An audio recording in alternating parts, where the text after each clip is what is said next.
Welcome back. Holding court this morning with Senior Counsel Okongo Mogini, who is also the Senator of Nyamira. Also with us is Dr. Makalemolu, who is the Member of Parliament for Kitui Central, and Wesu Susion, a politician. We are winding up right now, still on the issue of party politics as it is, with a new fresh impetus from Kenya Kwanza, especially UDA, now trying to make a drive to grow the party. It has promised by December there will be that particular drive that they'll be going to Mashinani to try and seek more numbers to strengthen and grow the party. But also more contentious an issue is the fact that they try to rope in other parties, constituency parties, to dissolve and join UDA. And we're just drawing lessons also from previous Jubilee Alliance party that did that and also had some repercussions, if anything is to go by, with the last general election.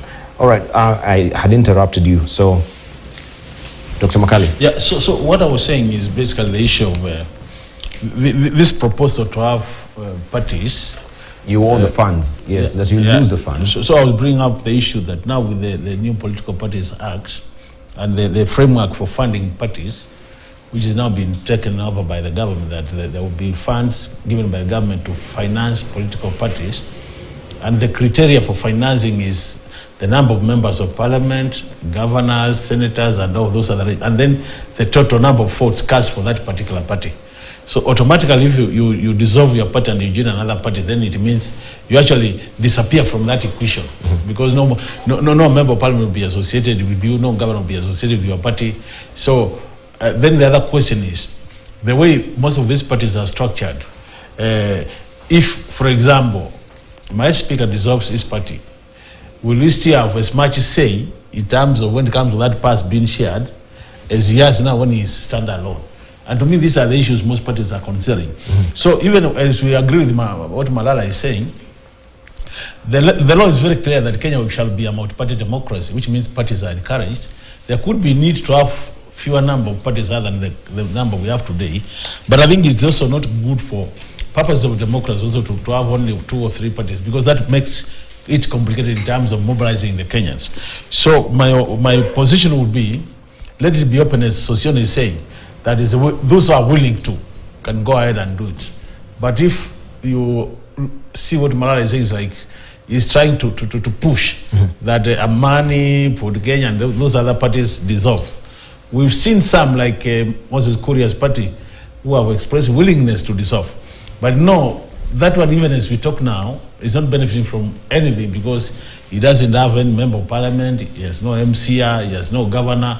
So I don't think even he's getting even a single cent from the exchequer. But those who are getting some resources, it might be tricky for them to dissolve. And that's why I see the idea of voluntary dissolution would make a lot of sense, as opposed to where you are pushing people. The other important bit is the regional politics. You know, we've said this country, the way we play our politics, there's a more of regional kind of consolidation of our votes. And for example, if you see now Amani and for Kenya, they are strong in Western Kenya.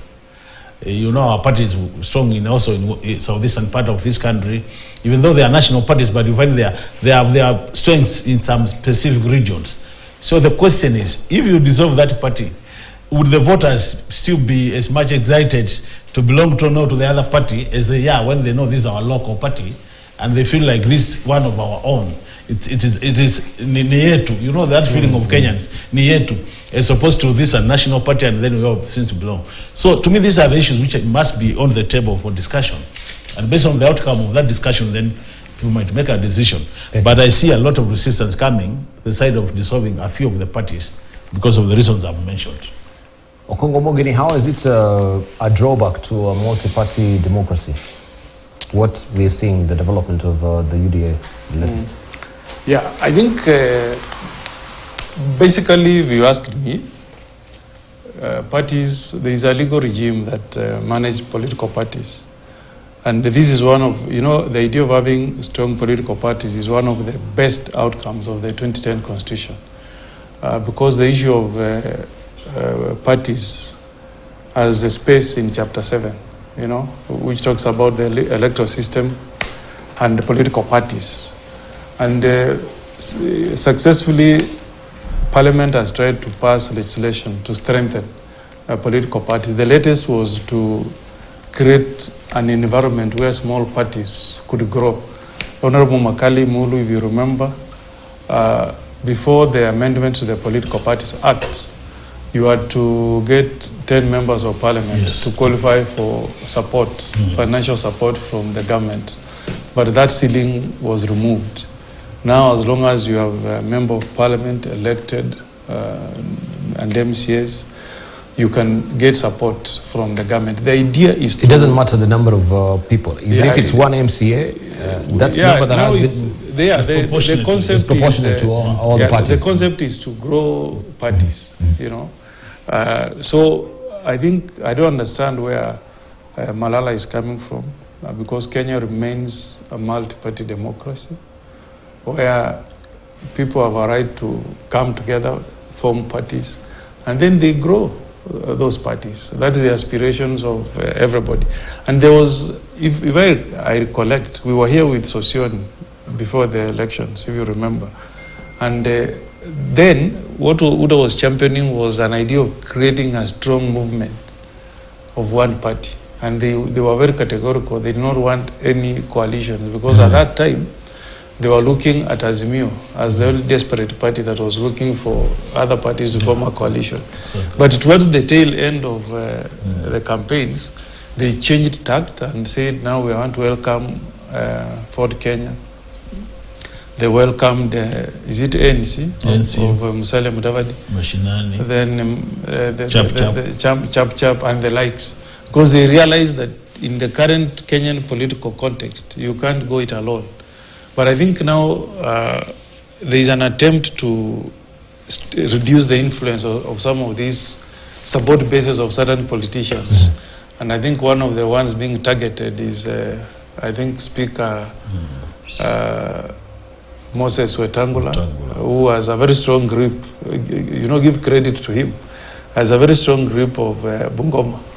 I think that's the Bukusu nation. But for reasons I'm not able to know, I can't go deep.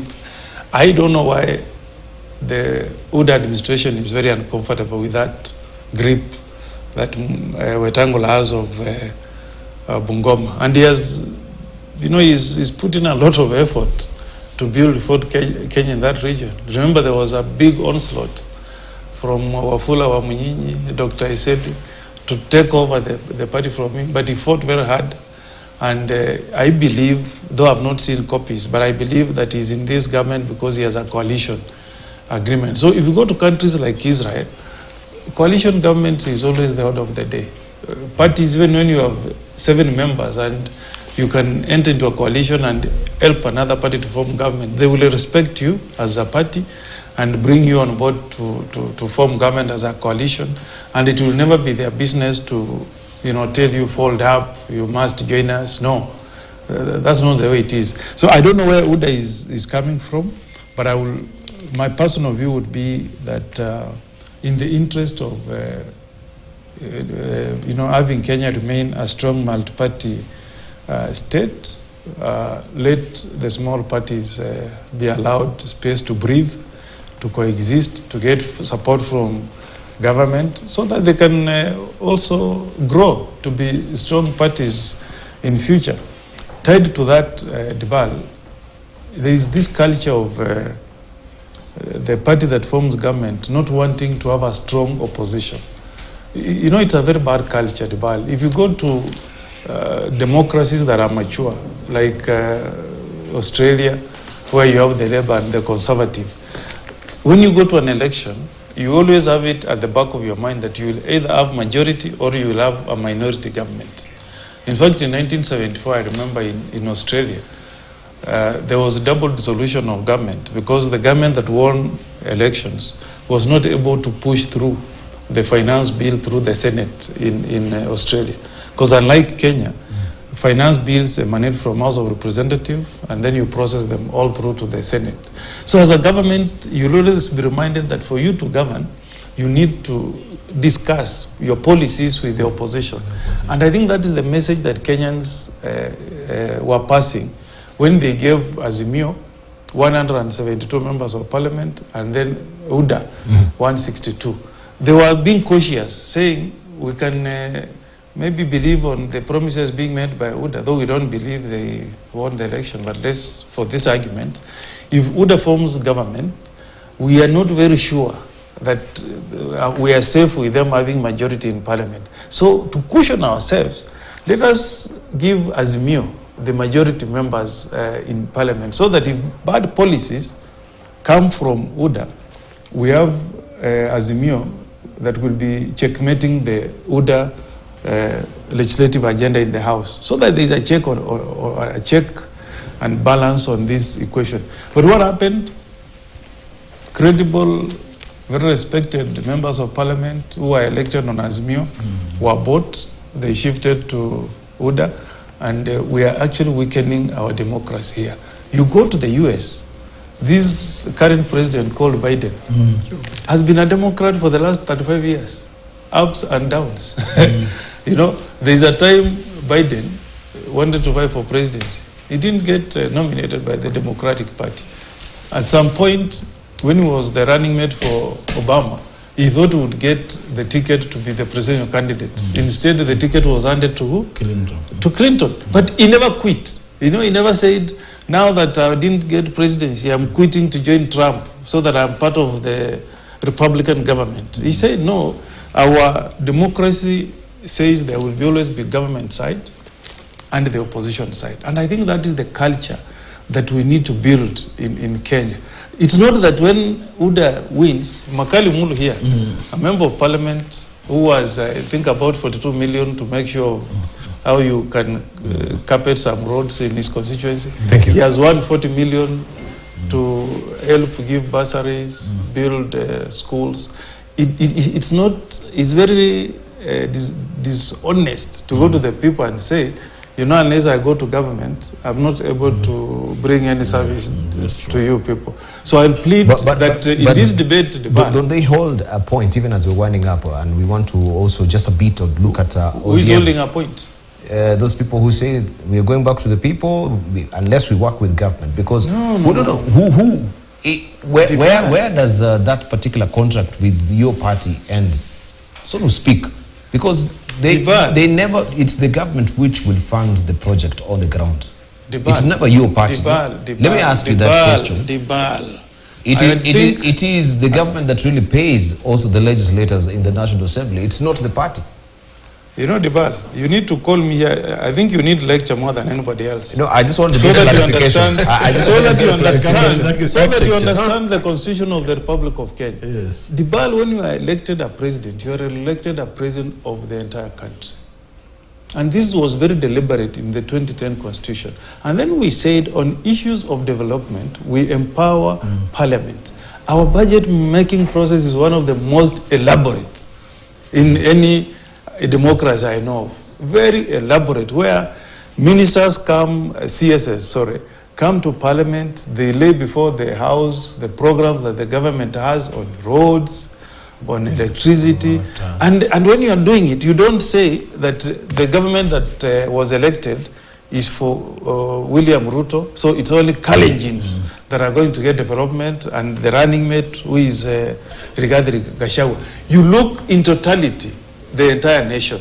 And then members of parliament in this constitution have been given massive powers to oversight the executive.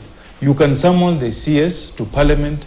You can question them how they are rolling out programs. Even this issue of industrial parks. I don't know that you followed the debate. That issue started as a debate on the floor of the Senate. It is us who appropriated the funds. It's us who picked the 18 counties that are to benefit. So when you hear somebody standing up and saying, Nyamira, tunashukuru president umetuleta industrial park, that is a lie. Because that is something that we did on the floor of the Senate. That's where the appropriation of the money began.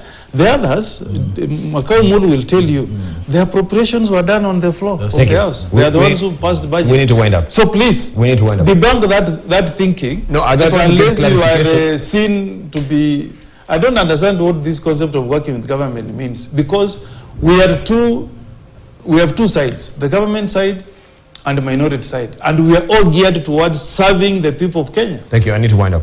I need to wind up. So, Sion, you want to chime in a bit as we wind up and give your headline thoughts, please? Yes, there's an issue that Omogeni has talked about, that we are what Malala has called on other parties. It's not actually forcing political parties to wind up.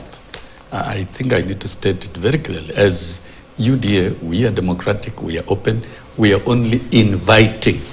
We are inviting the political parties to take that decision, and that actually is their choice. Secondly, we need to stabilize political parties moving into the future, so that there are strong institutions that become the basis of democratic growth and internal conversation by members on a continuous basis. If you look at the US, the history of the Republican Party and the Democratic Party is so long, and it has grown over the years. And right now, they're preparing for the next elections. There are a lot of internal democratic activities within the Republican Party and also within the Democratic Party towards their nominations. And the biggest gap that I've personally observed in Kenya is that our political parties, in terms of internal democracy, are scoring very, very poorly. And this needs to be corrected. And even when it comes to nominations at the primaries, it is a big issue. We've seen some parties dishing out direct tickets and avoiding a participatory process of the people. Like and I think all these needs. No, don't even look at it. We didn't wind up. Don't go back into history. So I'm not going into lots of history, bad history, but I'm saying the primaries by political parties needs to be handled more democratically and transparently going into the future. We need to grow the political parties. Makali, your closing remarks? Yeah, I want to say this, you know, Kenya is such a good country that when it comes to electoral process, we are given choices. You can choose to be a member of a party, and if you don't want to adhere yourself to the party issues, you can actually choose to be independent. So for me, if you choose to be a member of a party, and you are elected as a member of a party, it is important that then you also respect that position. That people went out there to vote for you, knowing you are a member of this party. And as Senator Mugeni is saying, a lot of the budget work is actually done in Parliament, either Senate level or National Assembly. And I agree with him. The fact of the matter is, this idea of members shifting positions to follow development at times seems not to make sense to a lot of us who understand what powers Parliament has. But all said and done, at the end of the day, there we are. Let people stick to the parties which they were elected under. Because every member, you are either a member of a party or you're independent. Thank you. Yes. Thank you. Right. Honorable Dr. Makali Mulu, thank you for your sentiment this morning. Member of Parliament, Kitui Central. This is Susion, a politician. Thank you very much as well. We will wait to hear the resumption or determination of the case. You said this is going to be the 25th of September, right? What the warnings that have been issued. All right. Let's wait for the courts. Let's wait for the courts. Right. And Senior Councillor Kenya Kwanza, thank you for coming through as well. We really do appreciate it. Thank you for your valid company. You've been watching Standpoint here on Morning Prime. News continues apace with News Diary, which is up next.